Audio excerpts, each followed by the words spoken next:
Assalamualaikum warahmatullahi wabarakatuh. Perkenalkan, saya Ina Nutriyani dari Universitas Gunung Kidul, Prodi Ekonomi Pembangunan dengan NIM 233331019. Pada kesempatan ini, saya akan membuat video tutorial penggunaan aplikasi Etius untuk analisis data pada mata kuliah aplikasi komputer dan statistik yang diampu oleh Bapak Imsa Arifin. Yang pertama, ini ada data berjumlah 30 dan datanya ini data tim series ya, dari tahun 1996 sampai 2025. Data ini nanti untuk uji asumsi klasik, hipotesis, dan determinasi. Yang pertama kan saya mau uji normalitas, jadi datanya ini dimasukkan ke Fuse dulu. Pertama, kita klik yang file, new,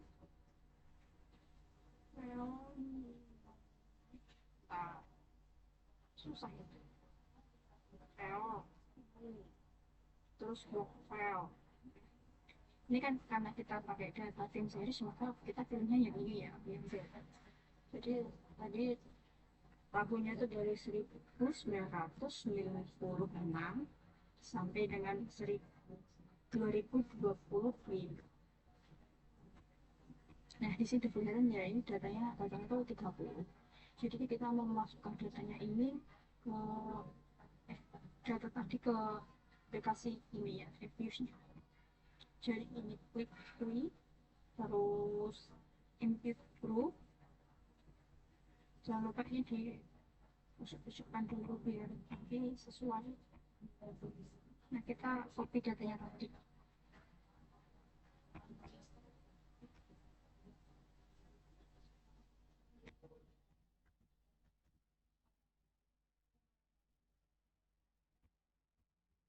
Kita copy sini aja. Kalau sudah kan gini, nah nanti kita tinggal ganti namanya aja. Ini X1. Terus yang ini X2. Terus yang ini X, yang ini Y ya. Udah. Nah, kan kita yang pertama itu kan mau uji normalitas dulu. Jadi ini metode quick, terus estimated quotient, rumputnya itu Y spasi C spasi X1 spasi X2. Jadi oke. Nah, sudah kan ini ketemu ya. Nah, jangan lupa ini datanya tuh disimpan buat nanti uji yang lainnya ya. Jadi kalau bisa ini jangan sampai hilang. Kalau enggak ya disimpan dulu aja. Kita taruh di sampingnya sini aja biar nggak hilang.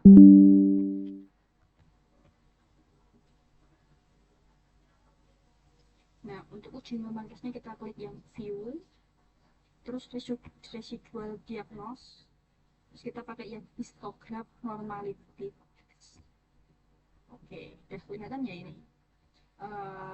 JB-nya 2,599842, terus nilai probe-nya itu 0,272553. Nah, kita bisa lihat kriterianya ya. Nah, kriteria pengujiannya yaitu jika nilai probe lebih besar dari 0,05 maka data terdistribusi normal. Kedua, jika nilai probe kurang atau sama dengan 0,05 maka data tidak terdistribusi normal. Nah, untuk kriteria yang JB tadi, jika nilai JB kurang dari nilai T-square 5% atau 0,05 maka data terdistribusi normal. Yang kedua, nilai JB jika lebih atau sama dengan dari tabel T-square 5% maka data tidak terdistribusi normal. Nah, untuk nilainya T-square nanti itu datanya N-1, jadi 30 dikurangi 1. Kita bisa lihat tabelnya, jadinya itu 29 ya. Di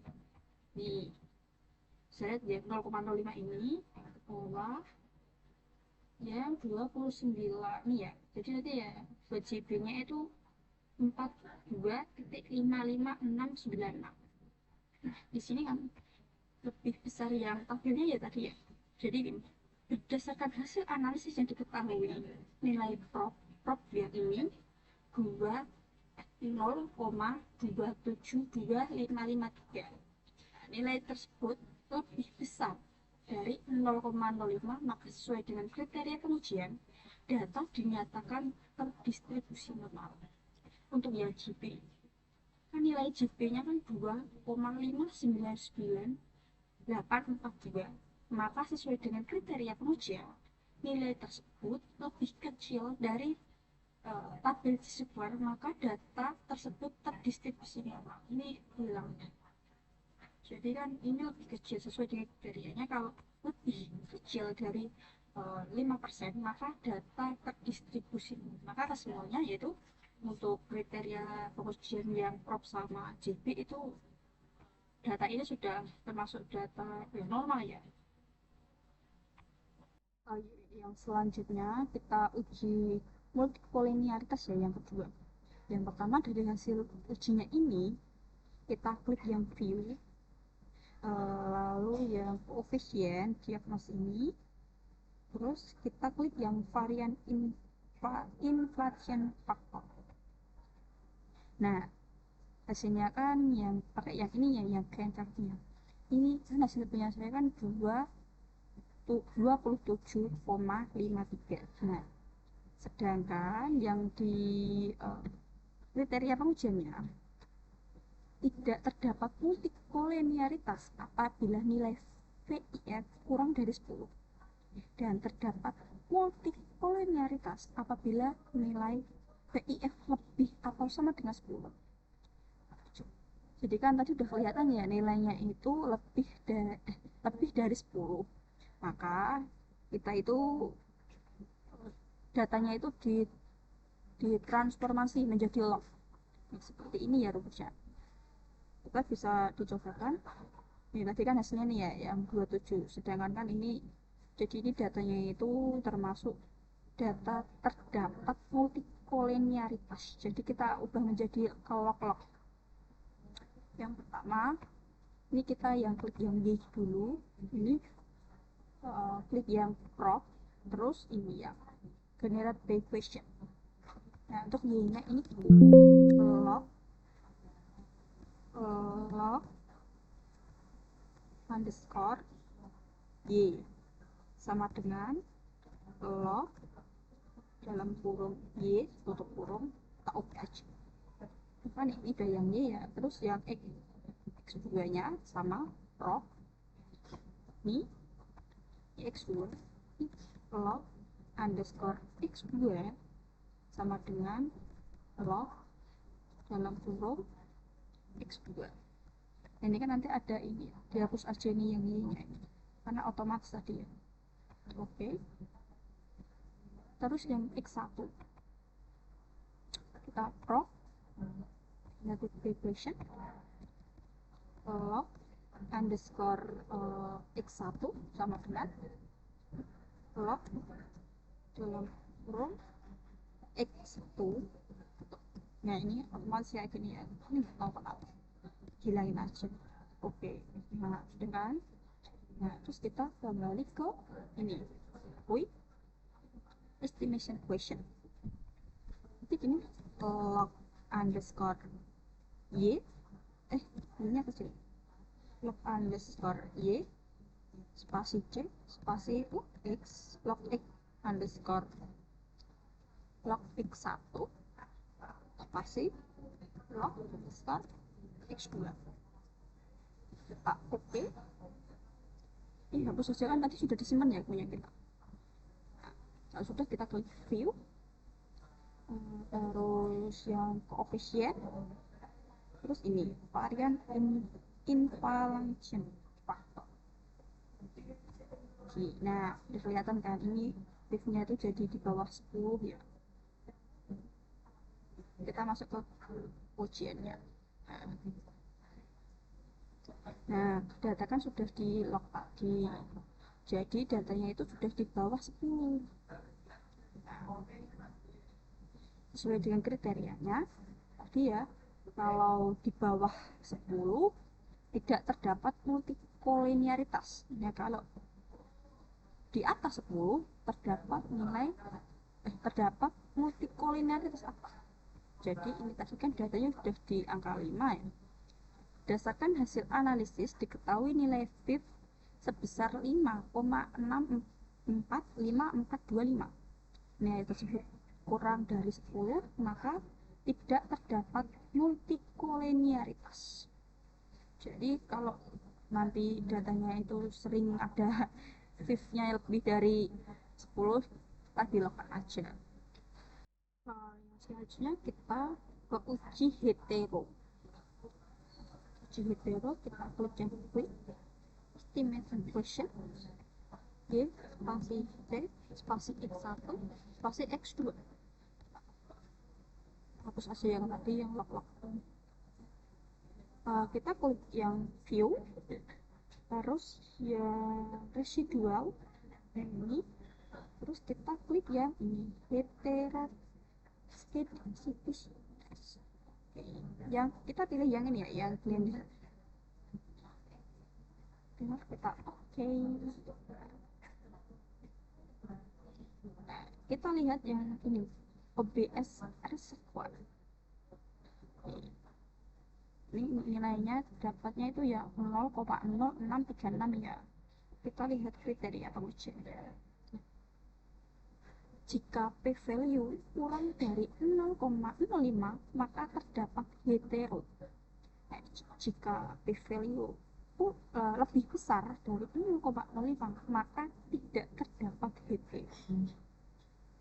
Tadi kan nilainya punya kita kan ini ya 0,0636. Jadi dilihat bahwa nilai itu lebih besar, dari 0,05 maka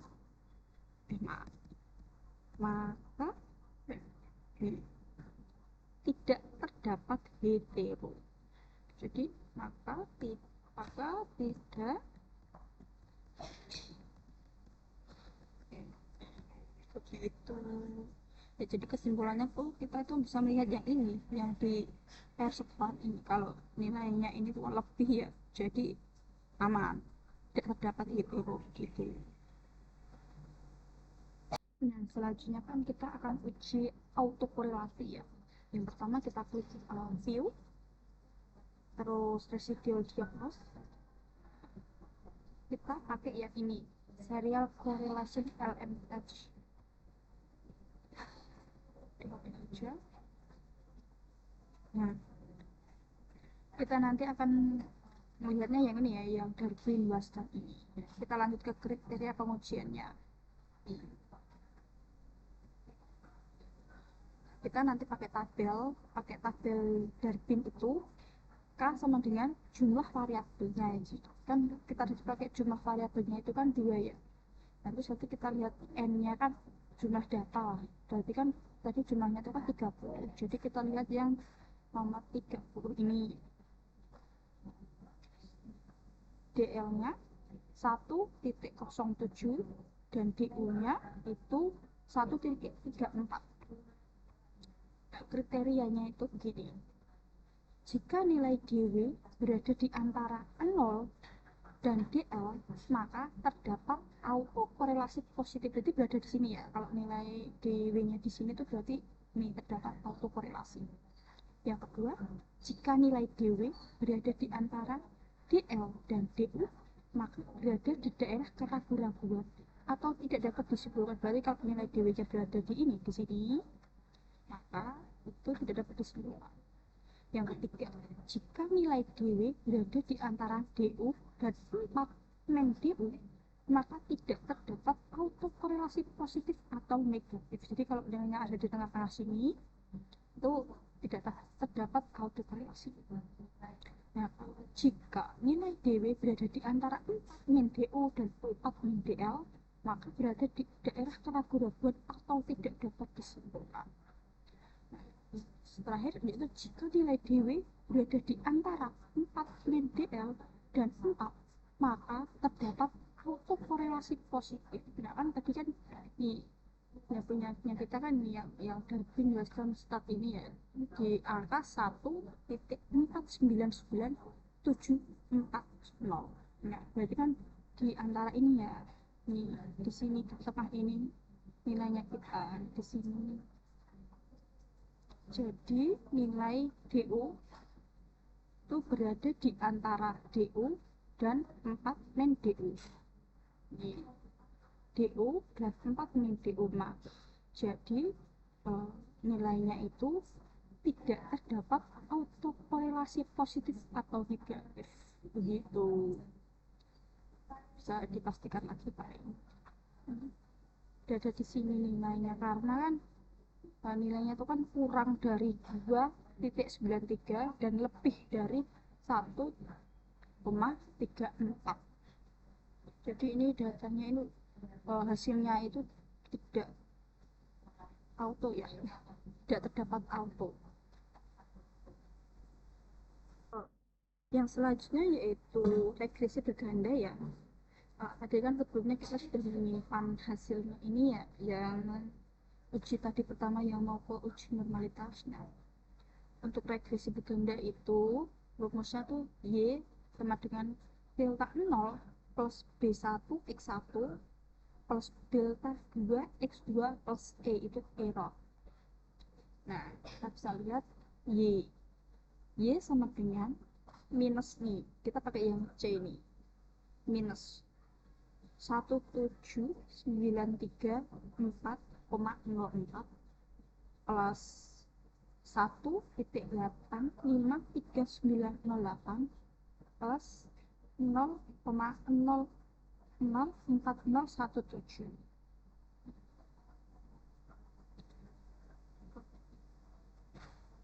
Nilai C atau nilai minus 17934,04 itu merupakan nilai konstanta atau nilai tetap variabel Y, itu adalah kemiskinan, di saat variabel X1 pengangguran dan X2 pendapatan sama dengan 0.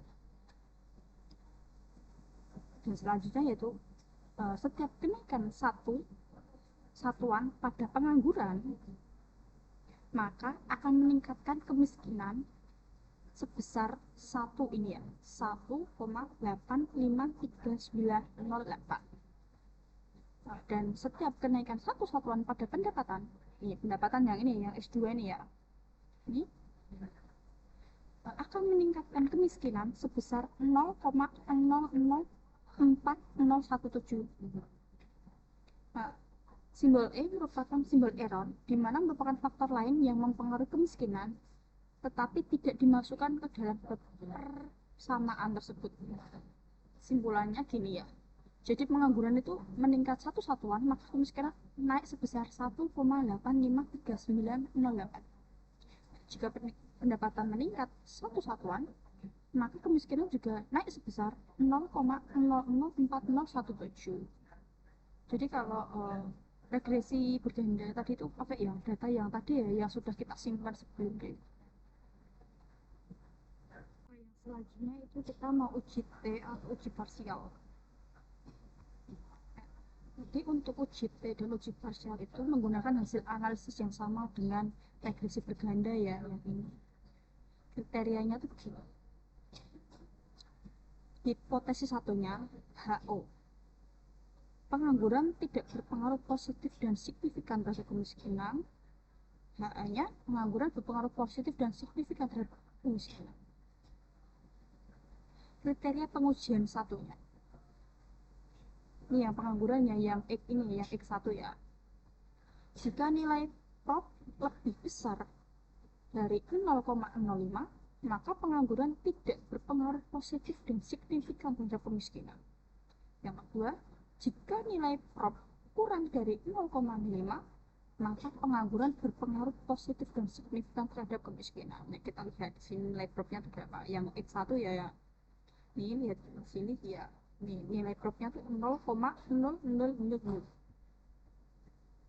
Dilihat dari nilai prop itu hasil analisis data itu dapat disimpulkan berdasarkan uji T menggunakan pendekatan probabilitas. diperoleh nilai prop untuk X1 itu tadi ya 0,00 atau lebih kecil dari 0,05, sehingga HO-nya tuh ditolak dan HA diterima nih ya ketiga ya. Artinya pengangguran itu berpengaruh positif dan signifikan terhadap kemiskinan. Nah, untuk cara yang kedua itu perbandingan nilai T statistik.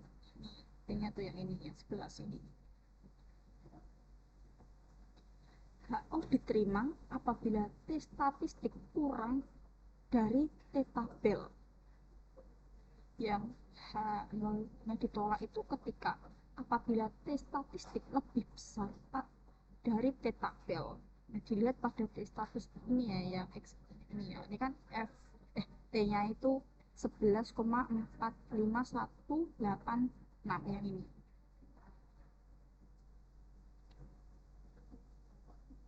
Terus kita lihat yang T tabelnya. T tabel itu sebentar.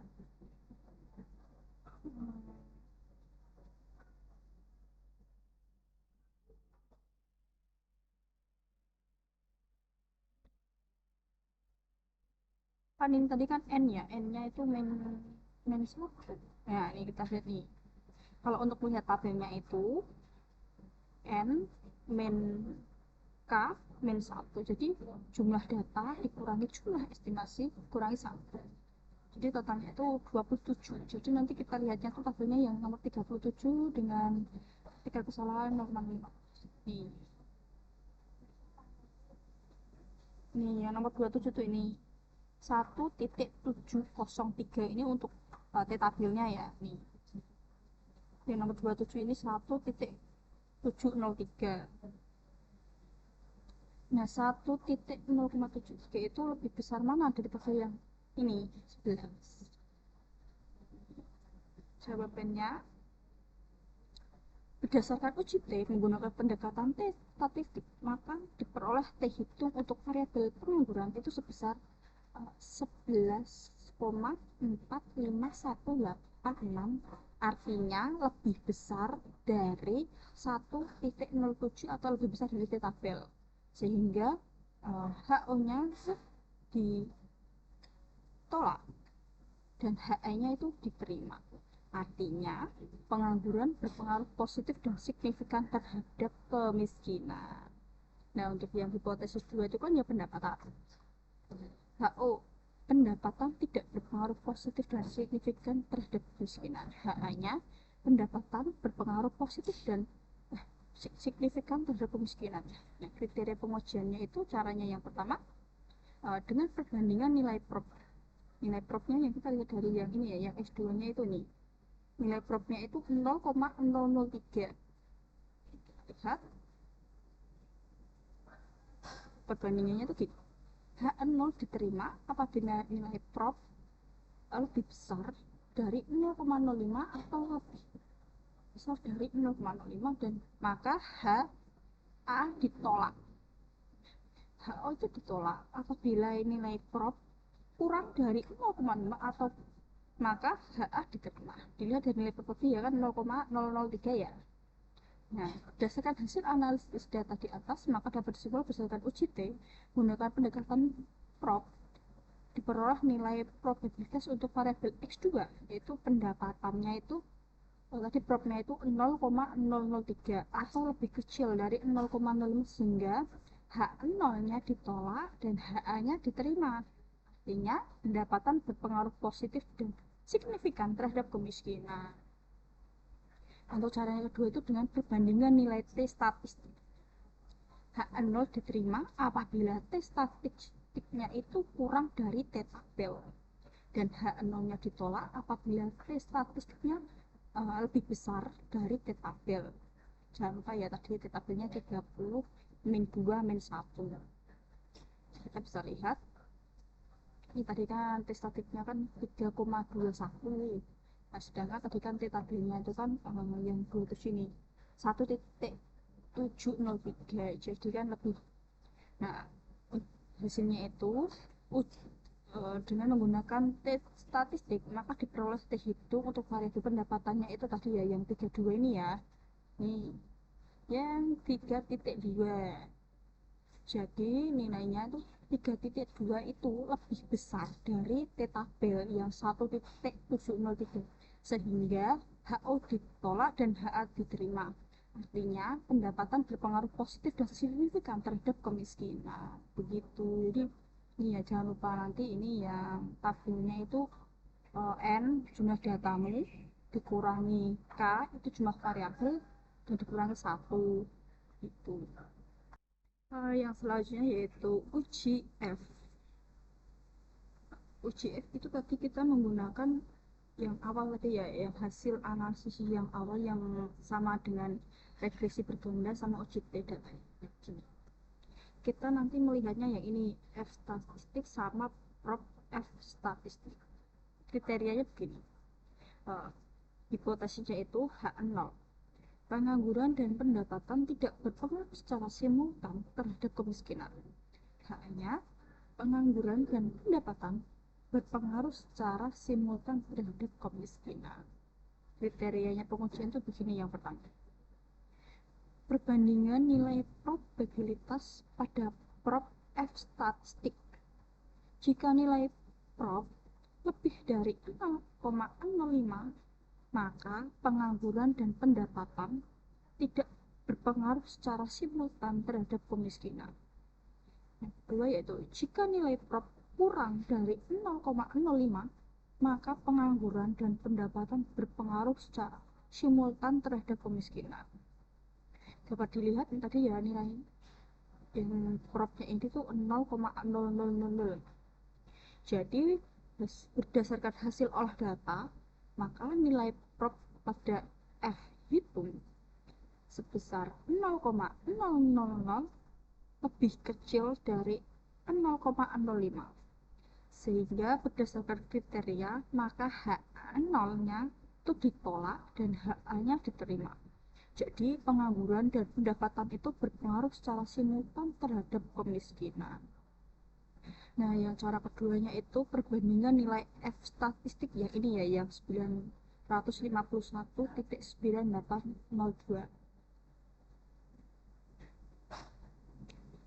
Cara keduanya itu perbandingan nilai F statistik. Dilihat pada F statistiknya yang ini, HN0 diterima bila untuk satu arah, di mana pengangguran dan pendapatan itu tidak berpengaruh secara simultan terhadap kemiskinan. Yang dimana itu T tabelnya itu lebih kecil dari F statistik dan lebih kecil lagi dari F tabel. HN0 ditolak bila satu arah. F statistik lebih besar atau sama dengan dari F tabel, atau F statistik lebih kecil dari F tabel. Nah, berdasarkan data tadi ya, yang dilihat sebelumnya, kita bisa lihat dari ininya dulu, tabel F-nya begini ya. Jadi N, DF-nya itu N kurangi K kurangi 1, itu 30, kurangi K-nya itu 2, kurang 1 yaitu 27, dan nilainya K itu 2, yaitu 2 variabel ya. Jadi kita lihat yang angka 2-nya di sini, angka 2 di sini, terus ke 27. Karena kan tadi 30 kurangi 2 kurang 1 ya, ini. Kelihatan enggak ini? 3,35. Jadi F tabelnya itu untuk K2 dan 27 itu 3,35 ya. Jadi kalau dibandingkan 3,35 dengan 951 itu lebih besar yang ini ya, 951. Jadi gini, berdasarkan hasil olah data di atas, maka nilai F itu sebesar 951,9820